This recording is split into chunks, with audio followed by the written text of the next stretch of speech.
presentation being recorded, so it'll be shared as a resource for people about Nebraska Energy Code implementation and how potentially similar strategies can be used in other states.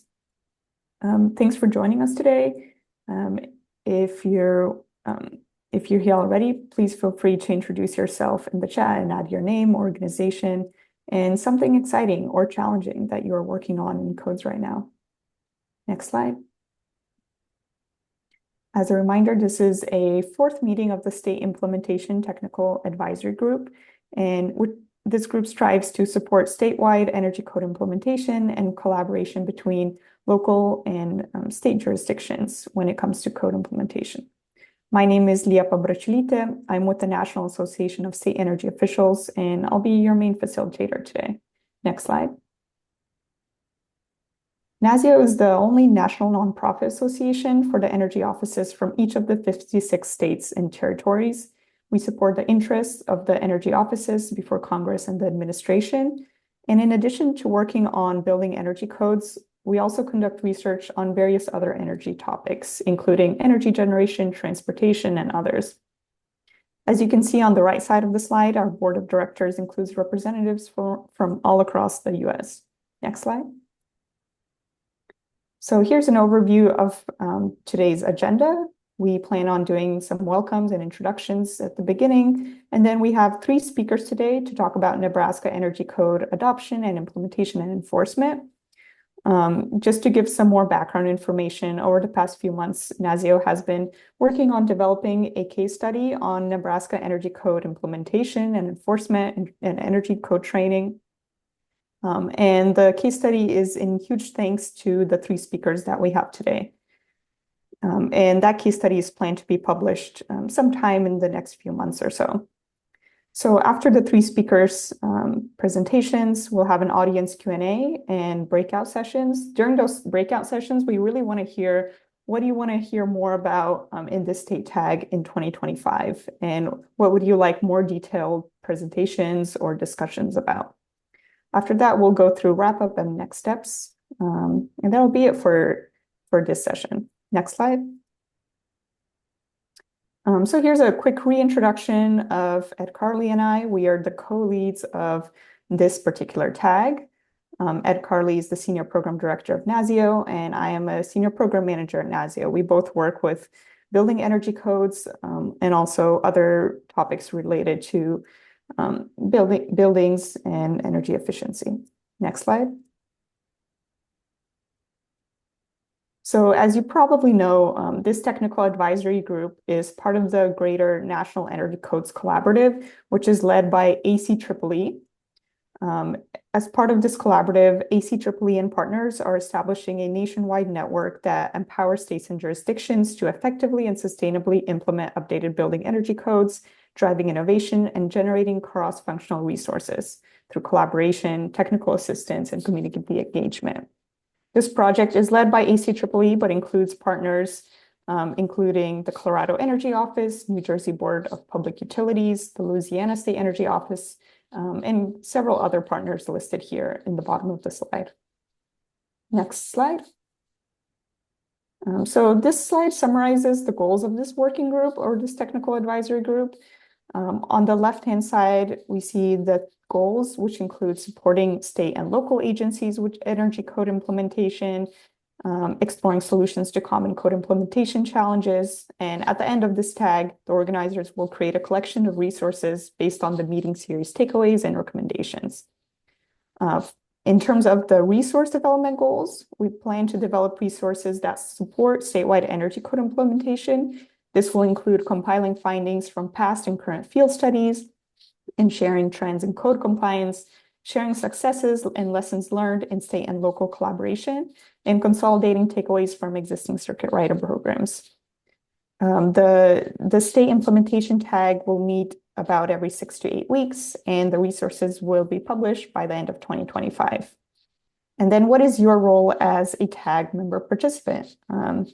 You can provide info and collaborate in tag meetings and especially breakout rooms, and also provide feedback and suggestions for future meeting discussion topics. There will be most likely more ways to get involved in the future, but these are the main ones currently. Next slide. So as a refresher, in order to keep this tag as productive and helpful for everyone as possible, these are some basic ground rules. We want to focus on energy code implementation and collaboration in the tag, be respectful, no commercialization or solicitation, share the floor with others, keep it professional and collaborative. Next slide. So here are today's speakers that we had lined up. Bryce Puck is an engineer at the Nebraska Department of Environment and Energy, which is the state's energy office. Bryce will present on the Nebraska Energy Office's role in energy code implementation and enforcement. Matt Belcher is the principal of Verda Tech Solutions, LLC, and he's a circuit rider or energy code trainer in Nebraska and Missouri. Matt will present on Nebraska Circuit Rider Program, the Nebraska Energy Codes Collaborative, and lessons learned related to outreach to rural communities and local jurisdictions. And then John Gossman is a senior associate of Buildings, Codes, and Policy at the Midwest Energy Efficiency Alliance, or MEA. John will present on MEA's role in supporting energy code implementation and energy code training in Nebraska. So during the speakers' presentations, please put any questions you might have in the chat, or you can also unmute yourself and ask the questions to the speakers once all the three speakers have spoken.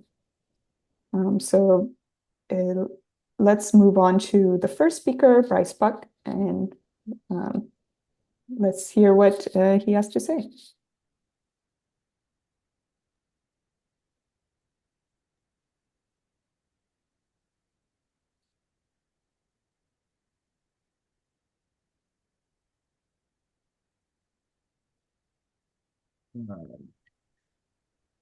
There we go. Okay, I guess as you just heard, I'm Bryce Puck. I'm an engineer for the Nebraska Department of Environment and Energy. We handle energy codes in Nebraska at the state level. So I could probably just move on to the next slide and get the ball rolling. Okay, so I guess we'll start off with the adoption process in Nebraska. So the state legislature is the authority to adopt a statewide energy code. And we adopted the 2018 IECC and it went into effect in July 1st of 2020. And as some of you might be familiar with, Nebraska is a little unique as far as legislature goes. We have the unicameral, so we just have one chamber, just one Senate, which can be a little interesting for passing legislation sometimes because since we only have one chamber, a proposed bill only has to pass once.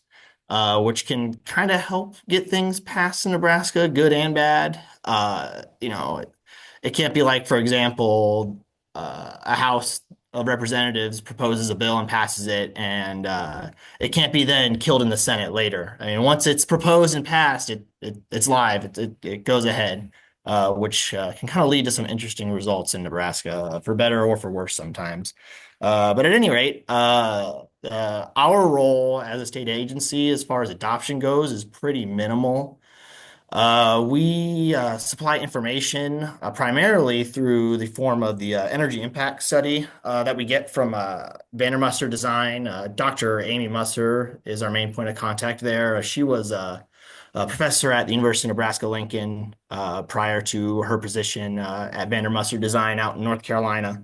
But we've contracted through her for the last 4 or 5 code cycles to compare what it would be like to update to the newest energy code compared to what our current one is. So we're currently working on, for example, since the 2024 IECC just came out, we're working on getting that cost benefit analysis and energy impact study up on the website. That way, if we get contacted from any senator or lobbyist or any stakeholder about like, should Nebraska update their energy code to the newest one? We really just, supply them the study.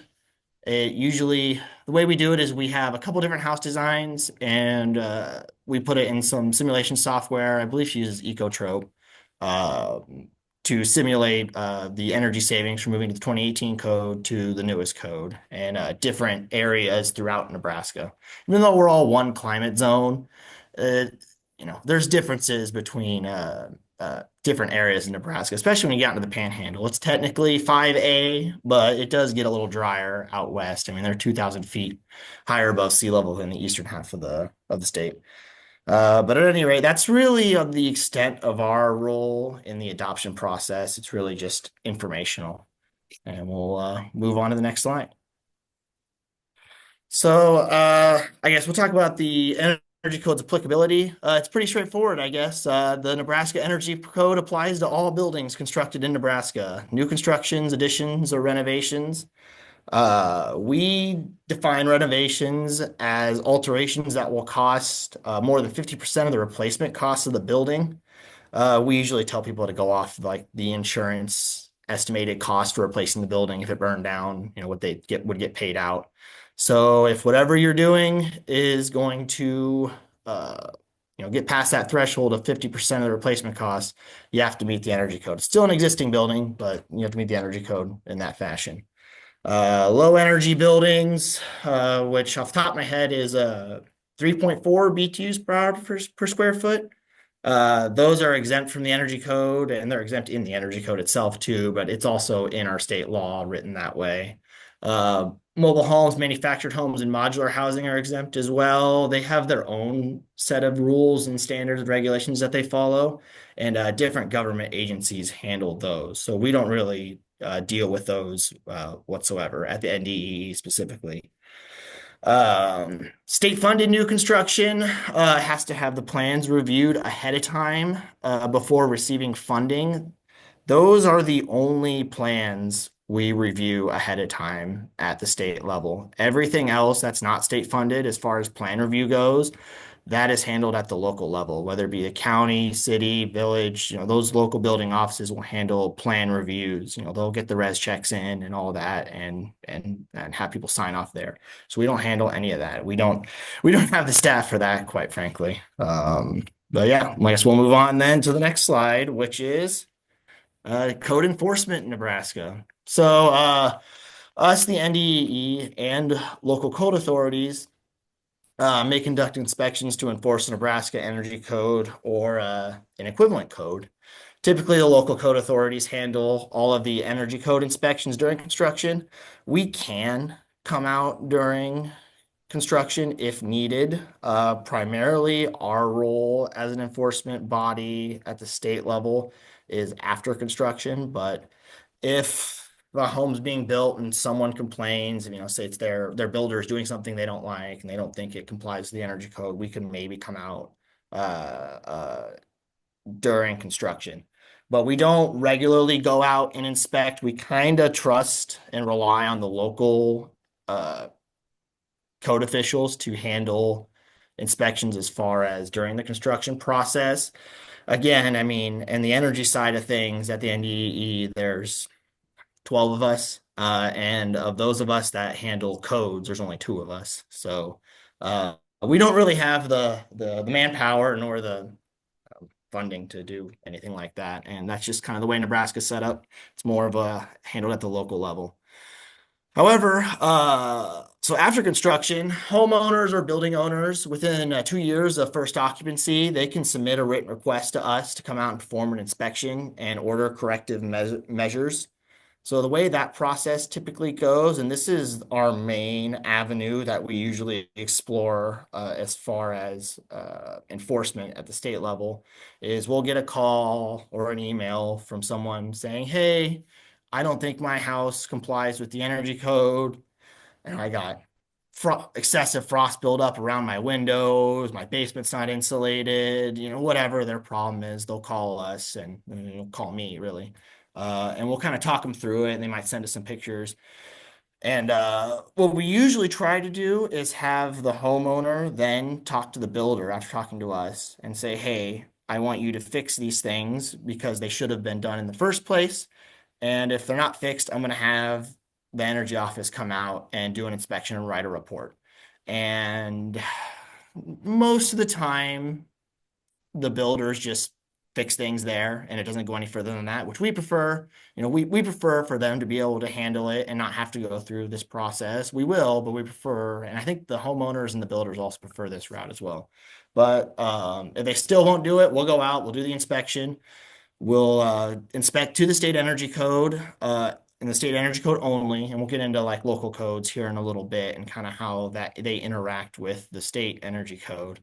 But we review the state energy code. We write a report listing all of the issues and the corrective measures that we suggest to be taken, and we order the builder to correct all the problems within 90 days.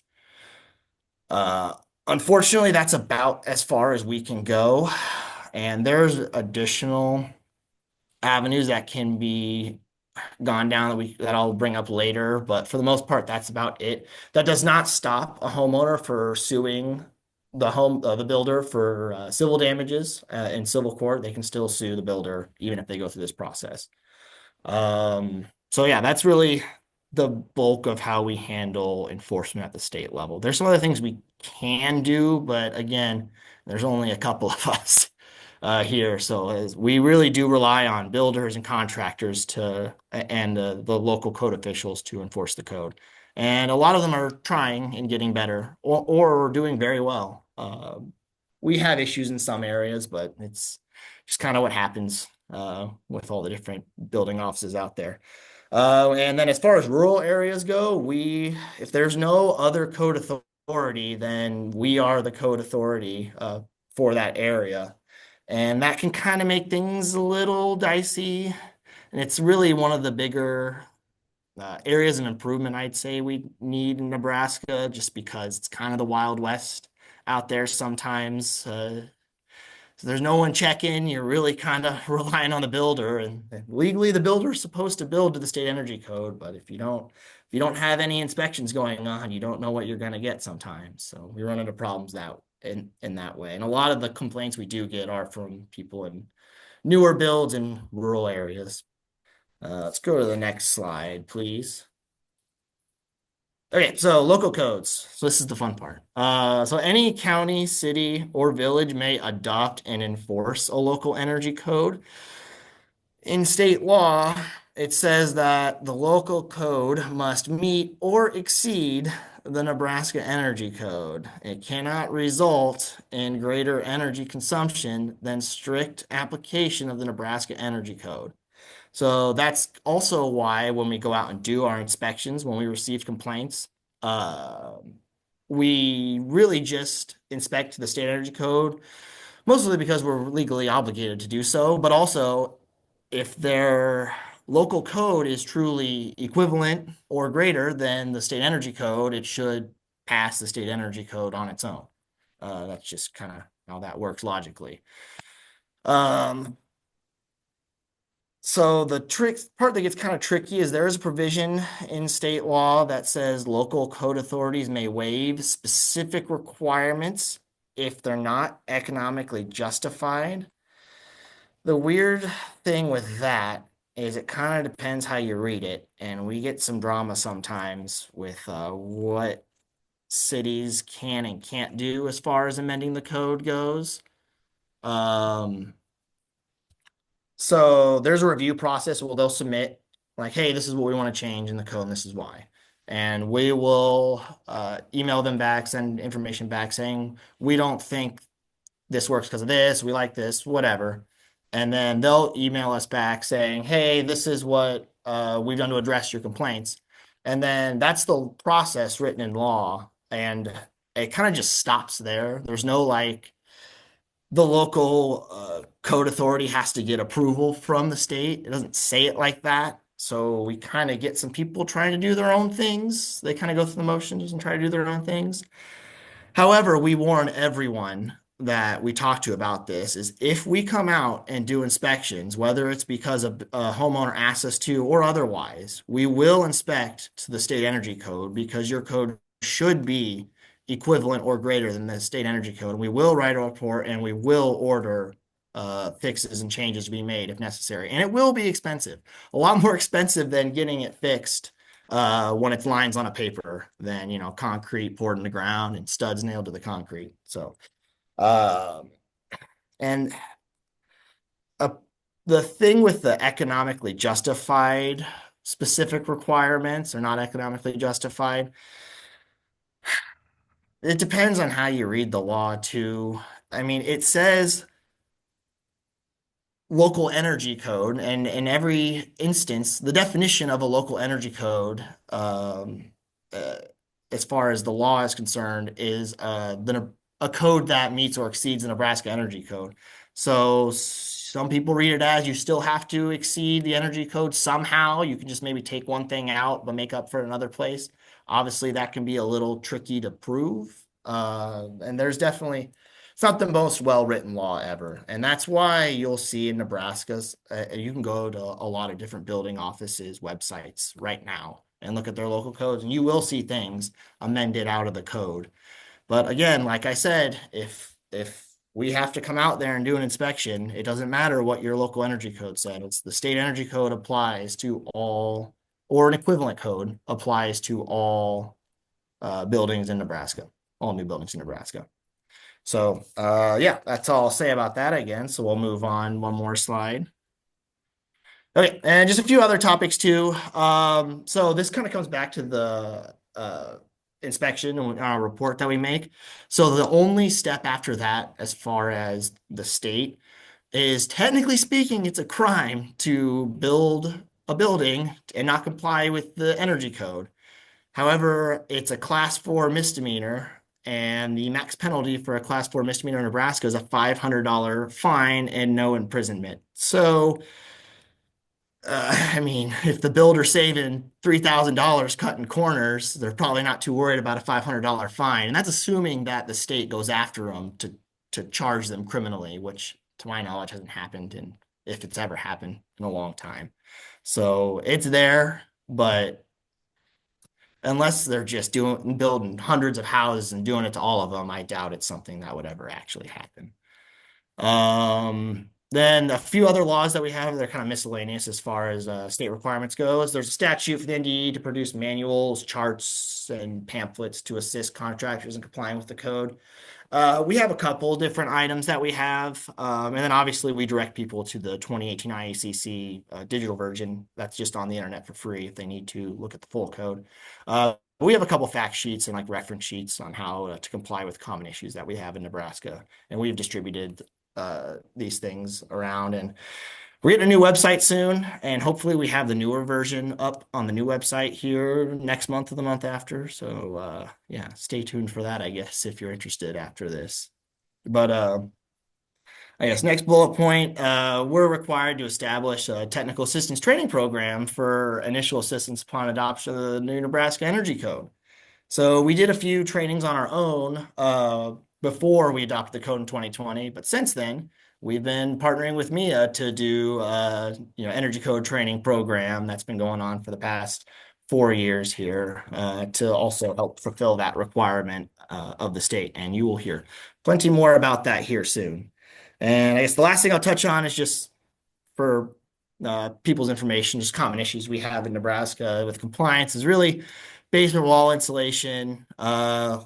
A lot of people still like to put R13 down there, even though it's supposed to be R19. You might be able to make it work in res check, but sometimes they don't really pay attention to that. Slab on grade insulation, we always have problems people getting that to go to the top of the slab edge instead of stopping at the bottom. And then blower door testing, we're getting better. It wasn't a requirement before in the 2009 code, which we were on before. We're getting better at jurisdictions getting on people about doing blower door tests, but it's still something that's not done in a lot of areas, even though it's code required.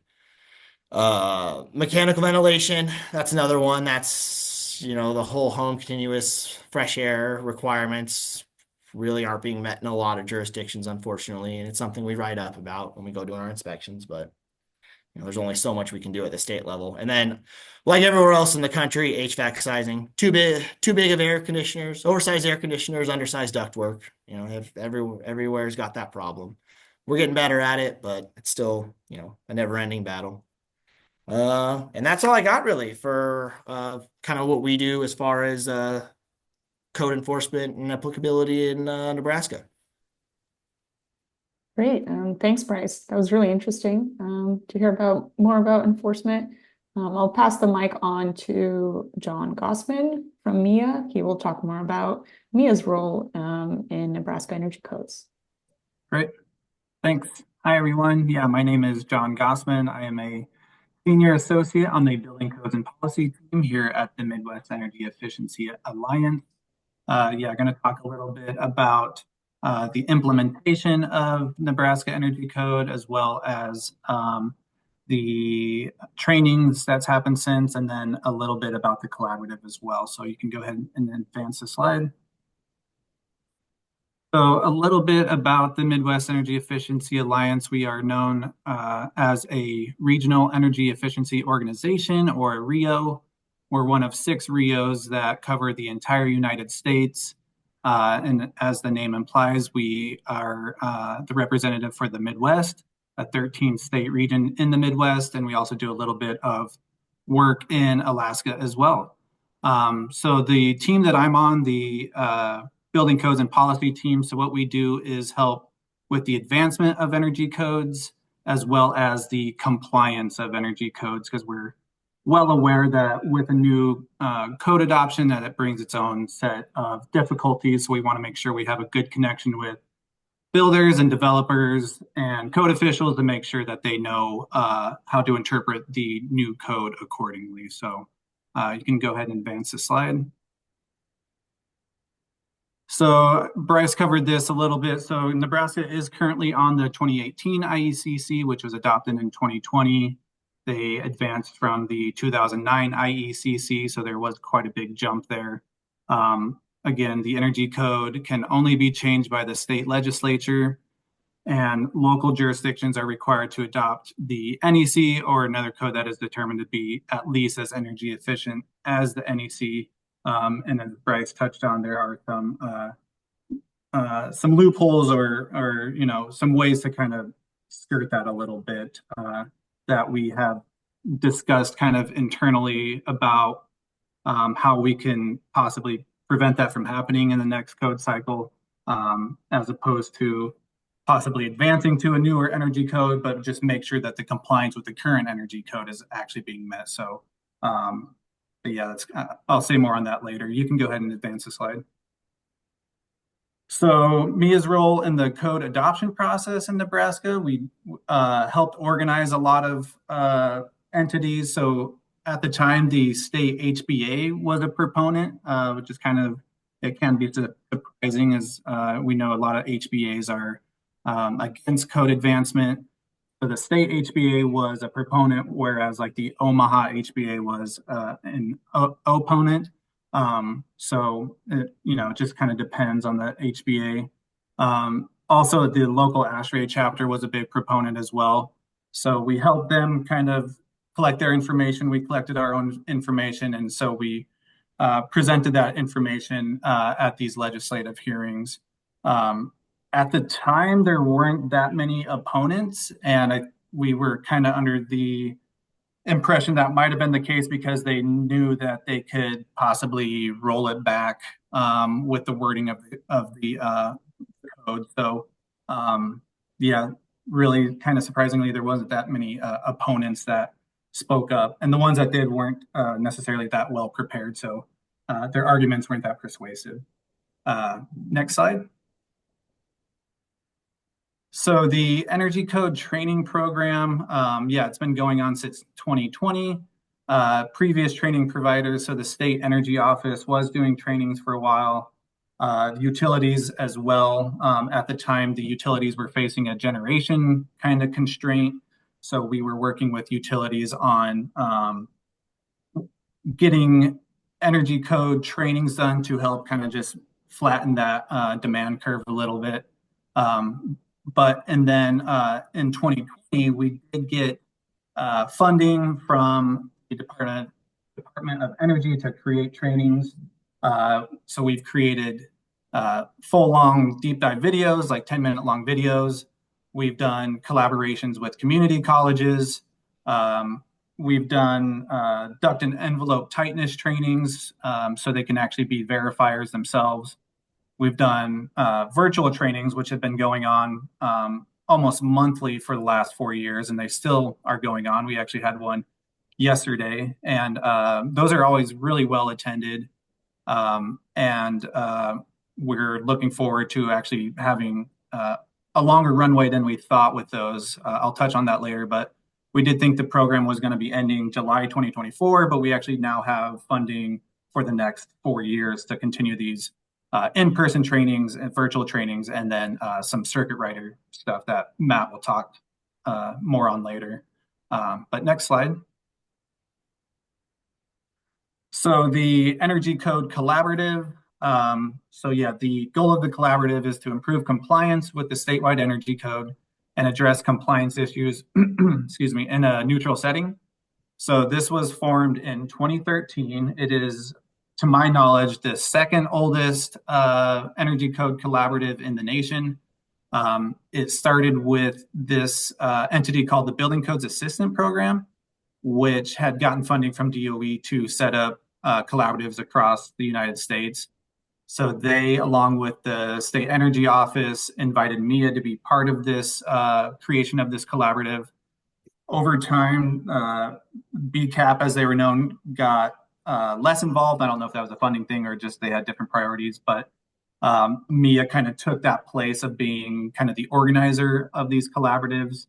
And so, you know, the attendance of these also has kind of ebbed and flowed through the course of time. We are currently figuring out ways to get it back kind of on track. There was, you know, it's kind of lost its way a little bit. And so our attendance has kind of dropped because of that, but we are getting a renewed focus again, kind of on just making sure that this is a compliance collaborative and just really discussing the ways that we can ensure compliance the best we can. So with that being said, the collaborative is not directly involved with code advancement, though during the code advancement period, there was an ad hoc committee that was created with a lot of members of the collaborative, but directly the collaborative does not work in code advancement. Next slide. So looking ahead, MIA will continue to help advance the energy codes and or try to prevent the rollbacks. Like I said, we've talked about this internally where it just maybe doesn't make sense to try to advance the code when the current code isn't being met. So we were looking at possibly closing the loophole of sorts to prevent the rollbacks and really make it an unamended 2018 across the state. We would like to do a field study. So there was a field study conducted in, I think it was 2017, so before the current code was in place, on it was a residential field study seeing how homes were being built. We want to kind of do another study to see if there's been a quantifiable difference in the way homes are being built, to see how well the trainings are being received, and just the general, you know, the state of building across the state. So there is DOE, like I said, the DOE funding will allow the training, the circuit rider, and the collaborative to continue for the next 4 years. As I said, it was slated to end in July 2024. So I like to think that that's a vote of confidence from the DOE that they feel like the work that we're doing here is beneficial and that there's still room to kind of push the needle moving ahead. So yeah, I think that's my last slide. That's a really quick rundown. I'll drop into the chat kind of our website that we have for this Nebraska training program. And it's just got a ton of information of what we've done in the past, the webinars, videos, information about the collaborative, that sort of thing. So yeah, I'll leave it at that, and happy to answer any questions in the chat or after the presentation. So thank you. Perfect. Thank you, John. We will now move on to Matt Belcher. He's the circuit rider in the states of Nebraska and Missouri. So yeah, take it away. Thanks, Sleepa. Do I share my own screen again? Yeah, if that's not possible, Ed can share it. Yeah, we can do it. Bear with me a second while I figure this out. Also, my camera is not working. The light's on, but nobody's home. So you're all better off on Friday afternoon not seeing me anyway. So get this to activate.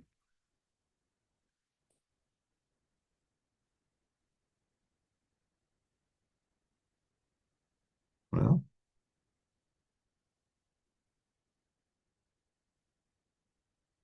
need that block to go away.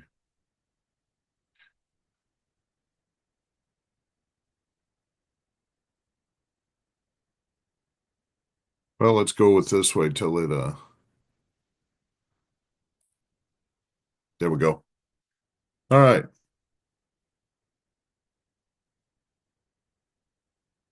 So my name is Matt Belcher. I work, of course, with John and me. I'm part of the Mia family. I've been with them for, gosh, 6 years, I believe now or more, and helped prior to working with them on some other projects like these assessments. And I also had worked with the Nebraska Energy Office years ago with Lynn, who ran the department a while back. I was with University of Missouri, a contract employee with them, and would go and do trainings in Lincoln and Omaha and points beyond. So, when the opportunity to be a circuit rider in Nebraska came along, obviously it was a natural fit. Nebraska and Missouri are quite similar, even though they're in different climate zones. Um, they're still quite similar. The workforce, the craftsmanship of the workforce is quite similar, and so there's some good expectations to be had. And I knew when we did took stock of the buildings the last go around, I knew that the overall results would be fairly good, and they were. Really the gaps that were there were just due to knowledge and education. So that's in itself is a good argument for the circuit rider program. I thought it that way. And this is an overview of just one of the slide presentations that we do, but it also encapsulates kind of exactly things we cover with the circuit rider program. As John mentioned earlier, we do a monthly online virtual program, hour and a half to 2 hours long. We had kind of have our little core audience, which is cool. Got to develop some good relationships over the years, and then as John said yesterday, we did a program on how the energy code helps support resiliency in buildings, and had a whole new roster of new faces there, which was great. So both covers the design community, builders, code officials. Um, we try to get material suppliers engaged, just everybody in the whole industry, everybody that has a stake in what we're doing. So a little bit of background on me. I was a code official back in the 80s when the Energy Code first came out, and have been heavily engaged in with ICC and code development for years. Um, Basically, I bounced back and forth from the IBC Code Development Committee, and then the Energy Code Development Committee. So it's kind of nice because you stagger those code changes and then you update the whole thing as you go along. So because now, as you know, now the codes are so interactive and interchangeable and impact each other, which was part of our education yesterday and part of what we bring to the table when we talk about new code adoption moving forward from 2018. There's been a lot more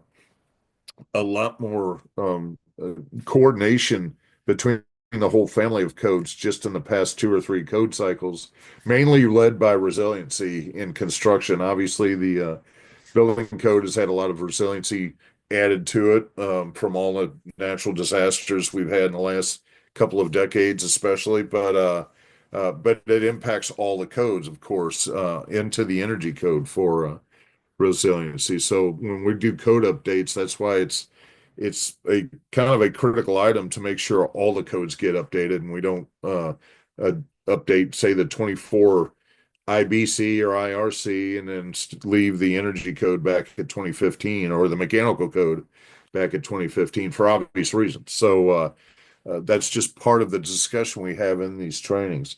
So we address these. Obviously, we include building science, basic building science, especially into everything we do. Kind of, the science doesn't lie, but we also talk about the business impacts and the business side of things. We still build. We build.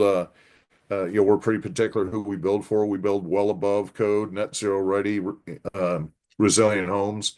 And we bring our experiences and our business, what works for us, into these trainings also. So it helps the folks on the ground. Hopefully, most of the builders we talk to are doing a better job than they realize, especially with code compliance. It's really a little bit of a knowledge gap, and maybe recognizing some of the better materials that are out there now that are still cost competitive. Uh, um, that will help them along. And then, as Bryce talked about with Nebraska's state code and the law that impacts that, the fine may not be heavy, but if they have an issue, the state's prosecution, that's not where it ends. It could be a civil suit between that homeowner and that builder, or there's just a lot of liability concerns that I try to imply or express to the builder that they need to be aware of as we take this on. When I was a code official, when the energy code first came out in the 80s, we put it into place nationally and internationally. We saw the impact it had on buildings because all we were trying to do is tighten the buildings up to save energy.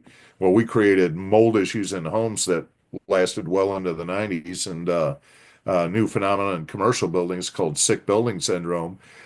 And as we moved into the 2000s and Energy Star came along, and some of the green programs, LEED, some of those programs came along, and some of the requirements came from there. Energy was the low-hanging fruit for all of the programs as they made their way into the energy code and building code. I thought it was imperative for builders to understand what that means to not only how they're building, but their business impact too. So that's why we kind of include all of these items. And we have this is just part of the list of the curriculum, the different courses or subjects we cover. On the commercial side, we go, from everything of the history of the codes, how all of the building and energy codes are now intersected, and we include we do whole programs on ASHRAE and then IECC versus ASHRAE. We also do a whole course, a demonstration course on CommCheck, using CommCheck, and how that helps the design professionals, how that helps the building inspector, official plan reviewer, and even the builder that's using them. We use those programs, CommCheck and ResCheck, to really vet out a building design to see how to best apply it. Again, we're using above code products like ICFs and SIP panels, things like that, which make it a lot easier to comply with these, but it lets us know where we're at, both code wise and also envelope wise. So, and of course, all the other ancillary air infiltration, lighting controls, and then the different compliance issues with building envelope testing, and certifying the operation of the building, etc. And then just do code updates. We do this in Nebraska. We've been doing this for a while too, and it's not just to drive the adoption of the next code up. Say now, since they've adopted 2018, obviously 2021's been published, and now 2024 IECC and family of codes have been published. So even if we're doing a program on one of these other subjects, we'll still bring some of that in to talk about, well, this is what 2021 is going to require here, and this is what 2024 is going to require here. And even if there's not a discussion right now on amending the code or changing the code to another level, they at least have knowledge and can look over the horizon, if you will, um, at what's coming down the pike. And it from a business standpoint, you want to have that knowledge. You kind of want to know where the code's going. And then also when we train technical vocational students or junior college students or whatever, we teach them those codes also because when they go to apply for a job in the industry, and say you're an HVAC contractor or a home builder, and you have this kid that walks in the door that he or she have knowledge about the current codes. Well, man, what a rich target that is for a recruit. So it just enhances their it just makes them a better prospect. So and then on the residential side here, this isn't all, obviously there's a lot more to these lists, but this is just kind of an overview of what we do. Obviously, the same thing as it applies to residential. Res check walkthrough, building science basics, and then the from the design stage all the way through the construction and even code enforcement stage. We do a lot of these update trainings for building officials, different municipalities, wherever Lincoln, Omaha, um, Columbus, all the way out. We went to Scotts Bluff last year, which was beautiful and a great trip, and had a big crowd there, which was great. So just again, getting them educated as to not only what's new in the code, but what's new in the industry and the materials and components and code compliance. So it just makes them more comfortable as the discussion may move forward into adoption of one of these other codes. And then obviously we can come back and reinforce that information that we shared with them. So indoor air quality, water efficiency, that was actually a topic that was um, requested by one of the HPAs. And so, we put that together for them and have presented it a couple of times since online. So, it's nice to have that flexibility. We've got a good resource of presentations now, a good bench of presentations, and so we can go out to job sites or office buildings or wherever to do these presentations. On the business side, it's really practical application of the code itself. We talk about marketing and how it helps with your marketing. We reflect national surveys from the realtors and the appraisers and builders themselves, both commercial building owners, operators, and residential builders on how leveraging the appraisal and the equity you create by energy savings to do that. Not only is it a better process from a monthly payment standpoint, which helps sales, but it's a more resilient building, fewer callbacks, obviously an improved reputation, a lot better effect on your reputation than that $500 fine you may get by not following the code. And just some of the other incentives that are out there, some of the tax benefits, depending on your situation that may be there. And we literally talk about how we market it, what we do and how we market it, what's been successful for it. Using the products we do, we've never had a callback in 25 years. We have great relationships with our clients because of that. So, there's a lot of pluses. So, we're happy to share that information. So as part of that, what we do is look at, I instead of barriers or problems, I just name this solutions because these are what we develop solutions to.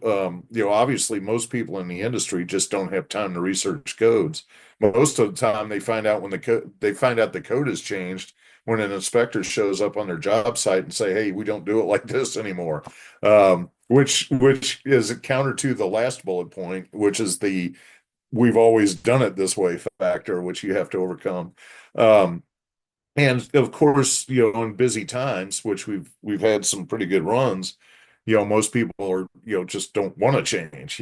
It's not broke, we don't want to fix it is the um, philosophy. But obviously, part of dealing with current codes is dealing with current technology too, and the ability to adapt it, and the way codes are developed now. And I've been very happy to serve on the Energy Code Committee, where we've created more alternative paths. What that does is gives builders more option to look at different products and processes, but it also incentivizes manufacturers to make better stuff.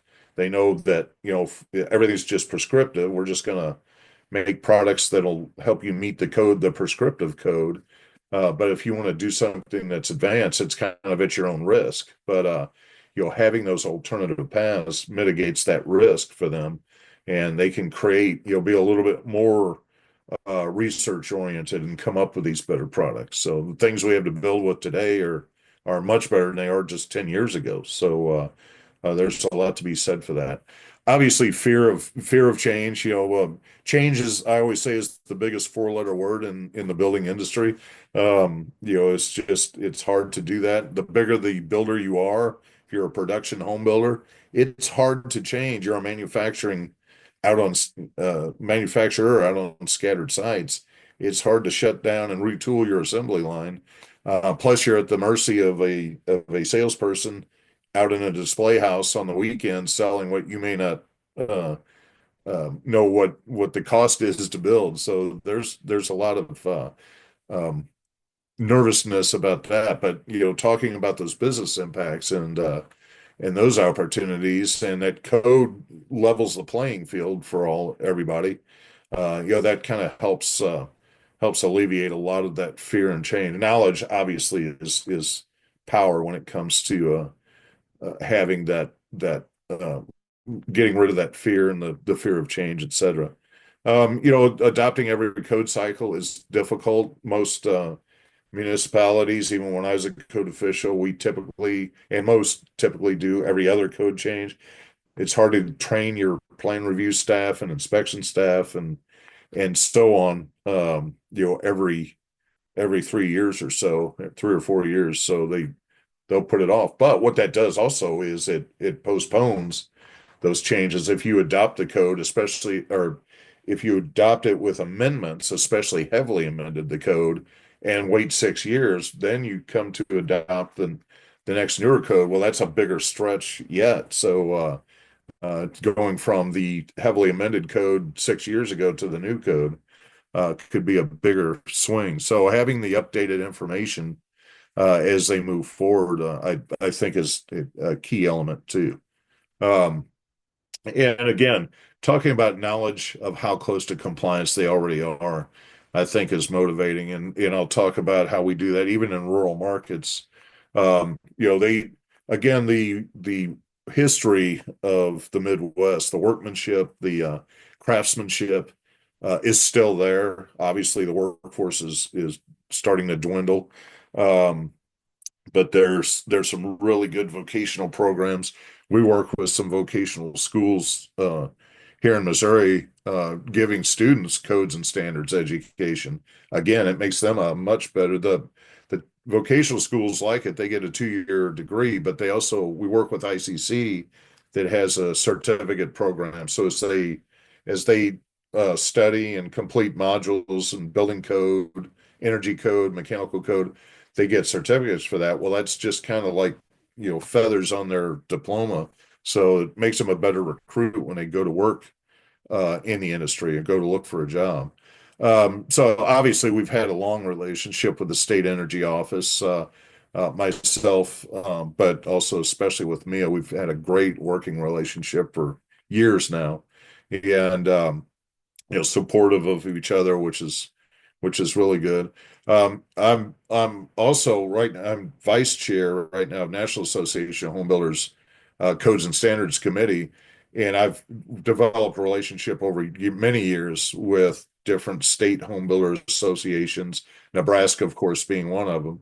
So, just being able to have those contacts and those connections with the executive officers of the HBAs and come in and be able to talk about codes has been a pretty good opportunity. And also with code officials, working on ICC committees, these code development committees, you meet a lot of code officials, obviously, that way. And certainly the regional managers for ICC, you get to know them. And so, when we want to do something for code officials, we contact them, and we're able to reach out.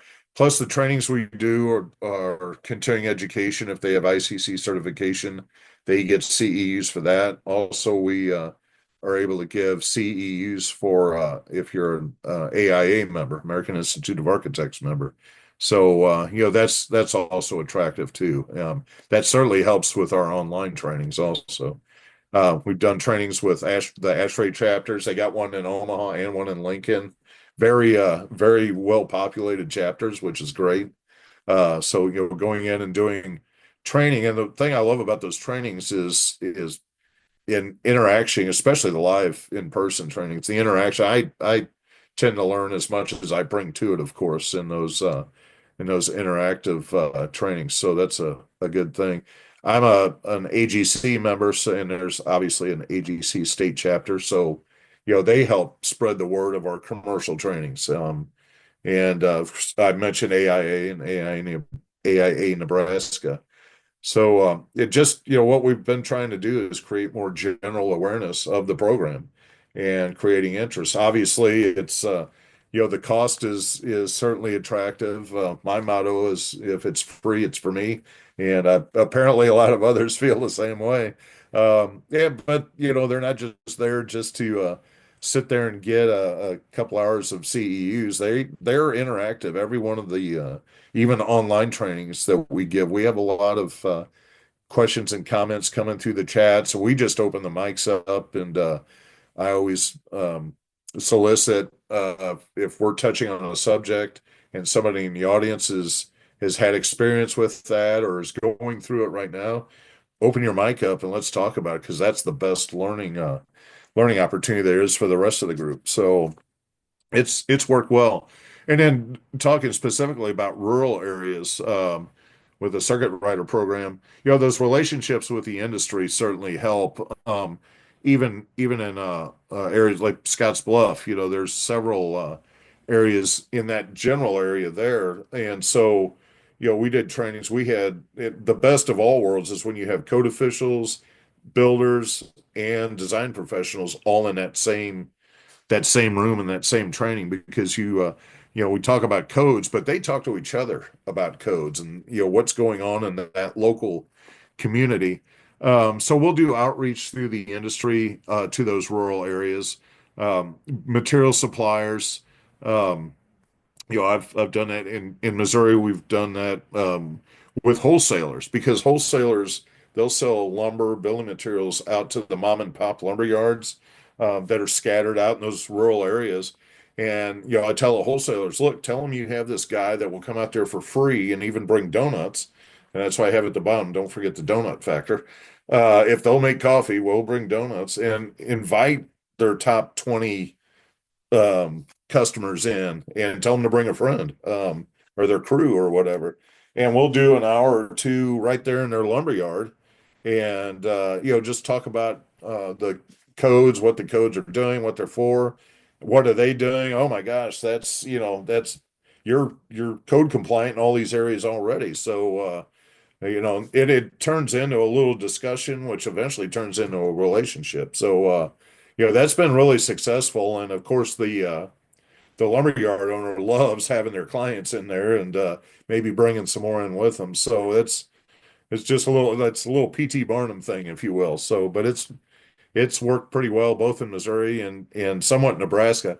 COVID really threw a wet towel on the whole thing for a while, but we're cranking back up again, especially with this new contract starting after the first of the year.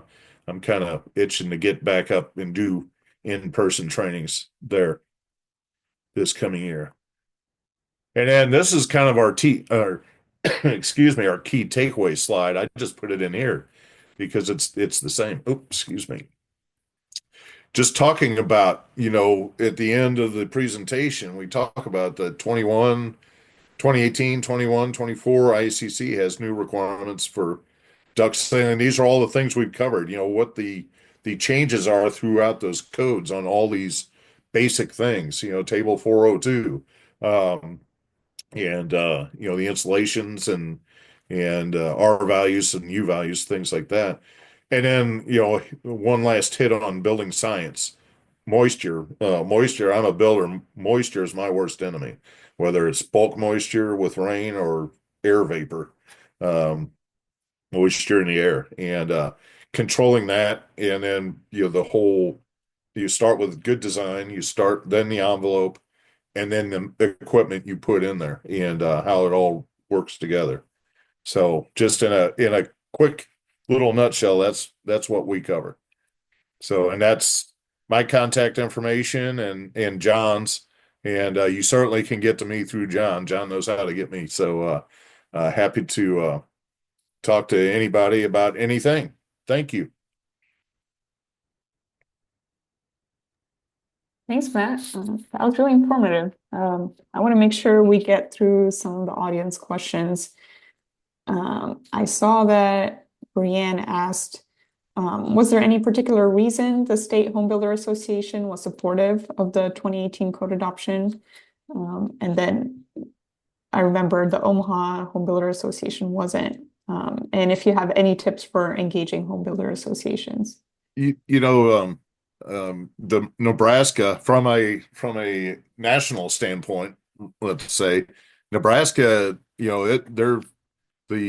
there's different home builders in Nebraska, associations in Nebraska, as are in Missouri, and they don't all get along necessarily. Same in Missouri, and so you may have the bulk of them, like with 2018, favored that. I think that they made some amendments to it that made them favorite. They knew that it needed to be updated, and but then there was another group, and I don't know all the details of why they were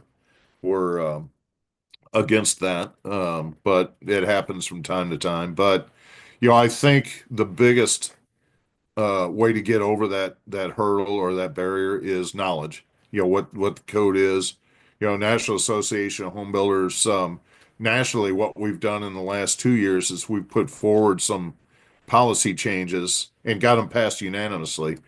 We'll put proposal together. One was on offsite construction and the new codes that are out for that. And then dealing with carbon, which is coming forward in the 24 code. We got out ahead of the membership so we could better define what carbon is, because everybody that doesn't understand it think, man, it's this big magic thing we don't want. And so we created policies to better educate the membership, and that rolls down to those local levels, state and local levels too. More knowledge about what those things are makes it more appealing when it does come time to update the code. So, and reaching out to the HBAs, I've just like I say, I know quite a few, if not most all of them, in Nebraska. And so when we're going to do something in Nebraska, we'll email the executive officer, and they'll talk to their board, like Michaela, who's in Lincoln. I'll shoot her an email, say, hey, I'm coming to Nebraska to do something in Omaha or Grand Island or something. I said, if you want, I'll stop at your HBA and do 2 hours on, the 2024 code. And she said, well, let me ask my board. And, it's, they usually have time where I'll come in there and do that and educate their membership, because they know the proposals are going to be coming to adopt that. And it lets them get out ahead of that with some good knowledge. So, better knowledge, the better decision. So, I think it's raised their level of education. The issue is always everybody is so busy. It's hard to stop and go and sit somewhere for a couple of. That's why we make them short. We'll do all day ones, but you'll get people there for maybe half a day, and then they have to leave to go back to work. So we try to break it up into little smaller snippets, because it's easier. You can go into the job site in the morning and come to a training at 9 or 10 a.m. and be out by noon and go back to work. So that helps too.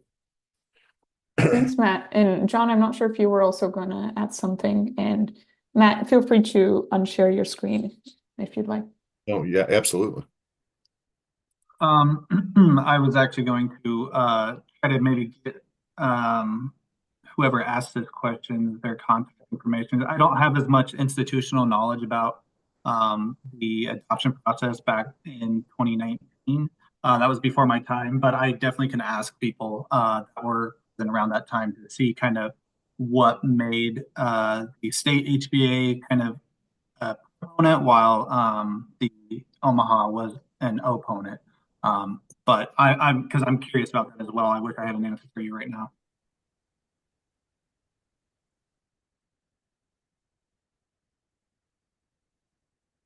Great. And there were a few questions that were answered in the chat. Anyone from the audience right now that has a question they want to ask out loud? Otherwise, we are a little shorter on time, so happy to keep moving forward too. All right. I'll take that as no. Thanks to all the speakers. That was really a great holistic view of Nebraska's code implementation, enforcement, and adoption. Looking forward to learning more in the future. Right now, we will move on to the breakout discussion. We have these 3 questions. Thank you, John. So we have these 3 questions we want to hear from you about.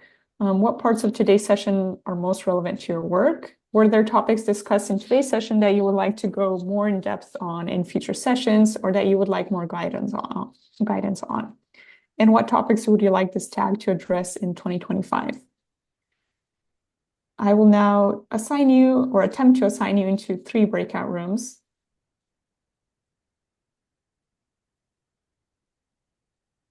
All right. You should be sent to your room.